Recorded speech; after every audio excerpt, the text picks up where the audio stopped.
If you love your iPhone, set it free. Introducing the PowerMat wireless charging system for iPhone. Why plug and unplug when you can simply drop and charge? PowerMat, set your iPhone free.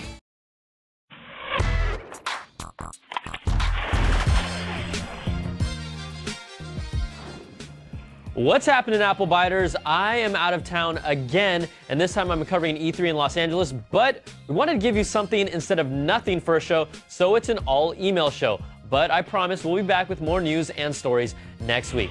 Now, on to the emails. David writes, I was wondering if I should have waited to purchase an iPod Touch since we're now having WWDC, and they're probably going to decide to release a new one this September like they do as usual. David, if you really want to wait for the next gen one, then sure, you can wait it out because it's almost a sure thing. We'll see a camera with a flash in the new Touch that also shoots HD video and edits with iMovie. But if any of you are in the market to buy a computer, then take advantage of the back-to-school promo to get an 8GB one for free right now. Now, Sean Walker chimes in and says, what are you hearing about a new iLife or iWork suite being announced at WWDC? Any rumblings? Well, we're still waiting on that one, Sean. We haven't even heard a peep, and it's already halfway through the year. So is Apple possibly skipping a year? It's kind of starting to look that way. Now, our friend Dave is looking for some help, and this might help you guys out too. He asks, how do you search categories or genres for apps in the iTunes Store? Now check this out, Dave. When you're at the iTunes Store front page, instead of rushing to click where it says App Store, roll your mouse over the word, then you'll see a little triangle on the right side. Click on it, and you'll have all your categories and genres that you're looking for. You got anything else for me? That's what I like to call a pro tip. Now, in more help, we've also had a lot of requests from people about sharing their iTunes music collections. And for that, I give you Mr. Donald Bell.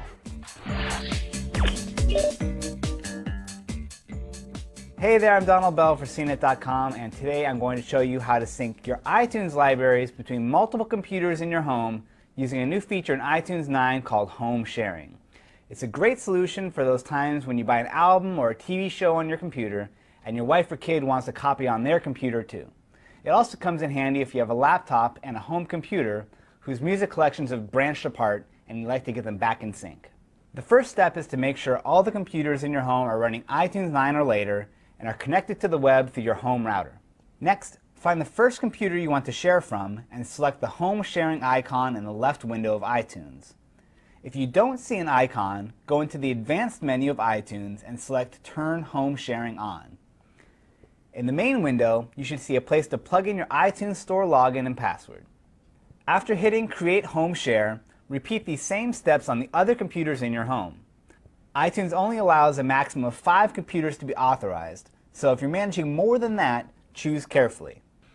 After you're done, you should see each of the other libraries appear in the left window of iTunes. From here, you can browse and play any of the files, and best of all, you can transfer content out of one library and into another. To quickly see just the content you don't already have, use the menu in the lower left corner to filter out the duplicates. You can also use the Settings button in the lower right corner to automatically transfer any new iTunes Store purchases between libraries. Automatic syncing works only with iTunes purchased content and applies to purchases made after the setting was switched on. So old purchases will still need to be transferred manually. So that's Home Sharing in iTunes 9, a feature that makes it much easier to distribute your iTunes music and videos across all the computers in your home. For CNET.com, I'm Donald Bell. Thanks, Donald. And I just want to let you guys know that I could have shown you that tip too.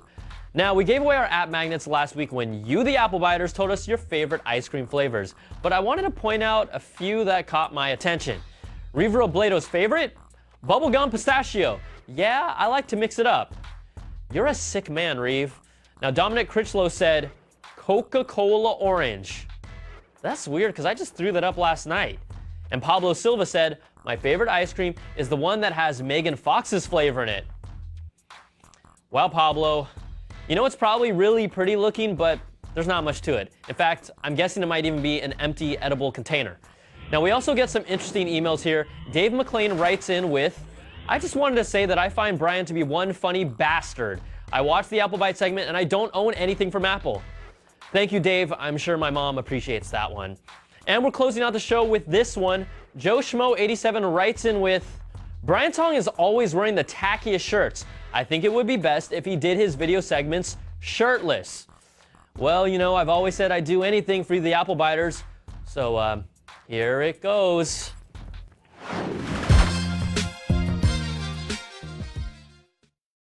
If you love your iPhone, set it free. Introducing the PowerMat wireless charging system for iPhone. Why plug and unplug when you can simply drop in charge? PowerMat, set your iPhone free.